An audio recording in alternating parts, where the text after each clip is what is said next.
Ora viva pessoal, ora viva! Certamente vou aqui dar play nesse vídeo com os MC Tranca Folha. Pra mentira, me yankan. Pra mentira, just a war. Exatamente.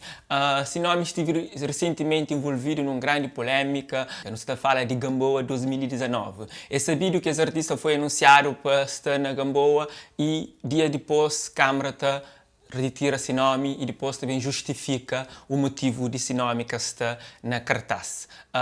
Esse motivo vai para na teste de ministro de 8º ano. Nós estamos falando de teste de língua portuguesa de 8º ano, de escola secundária Conego Jacinto Peregrino da Costa. Exatamente, se eu estou na imagem, MC Tranca Folha está lá em destaque e com o título Câmara Municipal da Praia justifica a retirada de MC Tranca Folha do cartaz devido ao conteúdo das suas músicas. Este texto de notícia que vai para na teste de 8º ano e ainda foi claro, na altura que estudava 8º ano, se esse teste vai aparecer lá, era 20, certeza. E bom, quando dúvida tinha nesse teste? Deixa ali no comentário. Esse momento eu estou recordando também dia que a Rosso vai para no teste. Estou falando de teste de língua inglesa. Olha ali.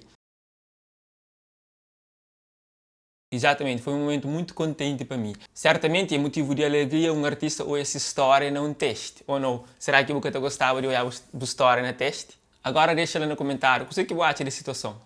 Você gostava de ter um teste de tipo? Quanto você tinha? 20? 10? Deixa lá no comentário. One love.